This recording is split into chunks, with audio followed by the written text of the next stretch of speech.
Nakatanggap ang mga otoridad ng isang mainit na reklamo tungkol sa isang planta sa Marilao, Bulacan na di umano'y nag-ooperate at nagre-refill ng LPG o liquefied petroleum gas tank nang walang permit. Oh my gosh! Inaksyonan niya ng mga operatiba kasama ang resibo. Dahil sa sira-sirang mga pader at kasangkapan, tila nasa bugan ng bomba ang tindahan na ito sa Antipolo, Rizal. Ang salarin, ang liquefied petroleum gas o LPG tank na kanilang ginamit. Ang nakibamay sa mga nasawi ng insidenteng ito at kung inyong makikita, nakaburol pa ho hanggang sa kasalukuyan ang dalawa ho sa mga biktimang nasawi ng pagsabog ng tangke ng LPG. Nagulat po ako, bigla namatay po yung electric fan namin. Lumabas po ako, yun nga po, nakita ko nga po yung ginagawa ni Papa.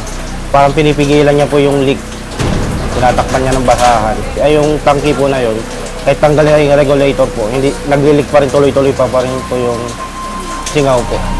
Dahil sa napansing tagas, pinapunta ng ama ni Jonathan ang nagde-deliver ng LPG sa kanila para i-check ito.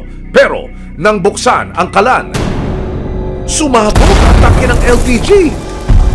Dahil sa lakas ng pagsabog, halos malapnos ang buong katawan ng tiyuhin ni Jonathan, pati na rin ng kanyang tatay at ang nag-deliver sa kanila ng LPG. Sobrang init po ng pakiramdam ko po nun, halos parang hindi po ako mapakali.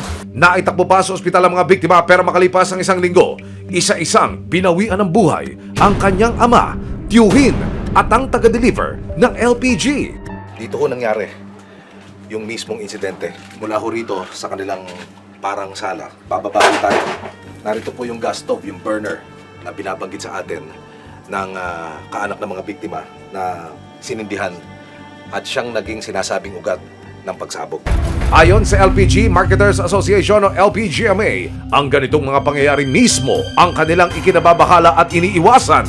Ang main objective namin, dapat ang makuha ng consumer na cylinders yung tama. Unang-una, safe yung cylinders. Marami pa rin tayong nakikitang mga unsafe cylinders o mga scrap cylinders na nasa market pa o yung mostly yung mga walang marka. Kaya naman, sa tuwing nakatatanggap sila ng mga report tungkol sa mga hindi otorisadong planta, hindi sila nag-aatubiling ilapit ito sa mga otoridad. Tulad na lamang ng natuklasan nilang LPG refilling plant sa Bulacan na nagkakarga di umano ng iba't ibang tatak ng LPG kahit hindi sila otorisado. Naka-receive po kami ng complaint.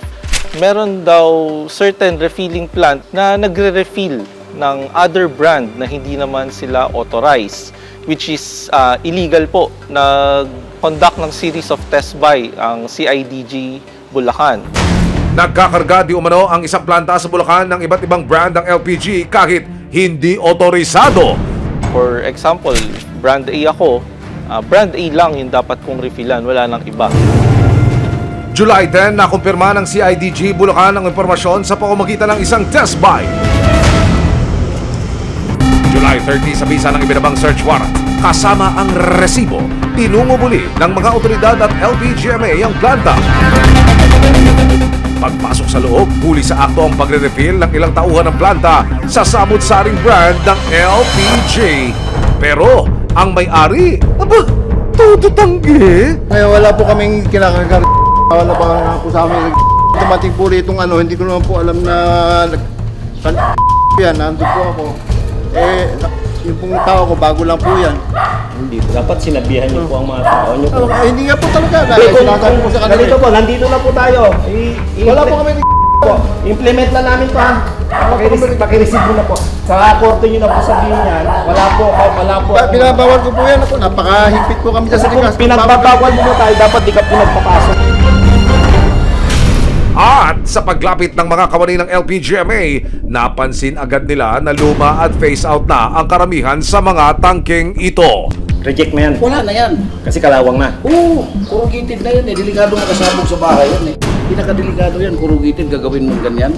Parang magiging bago pero luma yung tangke. Pag sumabog yan, sino mo pagbintangan yan? Yun ang masakit. Karawang taong bayan, di ba?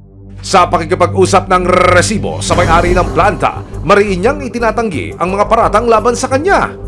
Talaga yung amin lang tangki namin. Saka pinabawal namin yung mga brand na lahat na ibang brand hindi namin kinakargahan. Nagtanong pa nga siya kung ilan nakakargahan to. Sabi niya, tatlo lang. Hindi ko maalam na yun. Pero dahil sa nauna ng test buy na naganap at mga ebidensyang nakalap ng otoridad, arestado ang may-ari ng planta. Hinuli po kayo namin sa visa ng search warrant sa violation ng RA number 8293, Intellectual Property Code of the Philippines, Section 155. Matapos na mabasahan ng karapatan, isa-isa ng binaklas at kinumpiska ang mga gamit ng planta. Pagkatapos makarga ang mga gamit, dinala na ang mga ito kasama ang may-ari sa custodial facility ng CIDG Bulacan PFU.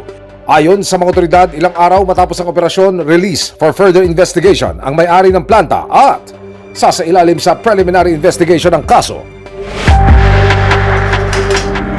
Sa pakikipag-usap ng resibo sa Liquefied Petroleum Gas Marketers Association, ipinakita rin nila ang ilan sa mga dapat tandaan bago bumili at gumamit ng LPG. Kung yung consumer ay ang titingnan lang is yung body lang ng ating cylinder, hindi na nila mapapansin na unsafe na pala yung kanilang cylinder na napunta sa kanila.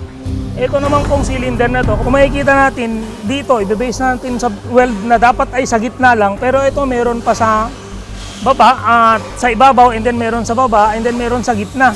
So repair na po tong tangke na to. Ito ay hindi na rin po pwedeng sabihin nating safe pa na gamitin. Ipinakita rin ng isa nilang safety officer ang ilang safety precautions. So ang tama, pagkabit, i-check natin muna kung ito po bang clip, no? Itong clamp ng ating hose ay mahigpit. Paliwanag niya ang LPG dapat ang unang pinapatay imbis na ang kalan para maiwasan ang hindi inaasahang pagsingaw o pagkalat ng gas. At sa oras na lumiyab ang tangke ng LPG, Kung makikita po natin, meron po siyang ventilation dito sa likod. Dalawa po yan, so kahit isang daliri lang po, pwede naman po siya patayin. Pero nakatingin lang po tayo dapat dun. And then pwede rin po siya sa blanket. Babasa tayo ng blanket or kumot, then tatakpan. at panghuli, kapag may mapansin o maamoy daw na pagsingaw ng gas o fumes. Any electric po na connection na po pwede pong pag-createan ng ignition source ay huwag po tayo magbubukas and huwag po tayo magpapatay. Karamihan ng tahanan ay tangke ng LPG na ginagamit pang araw-araw. Kaya, paalala lamang, huwag tumangkilik ng kaduda-duda para hindi malagay sa kapahamakan. Maraming salamat sa panonood, mga kapuso. Para masundan ang mga reklamong nasolusyonan ng resibo, mag-subscribe lamang sa GMA Public Affairs YouTube channel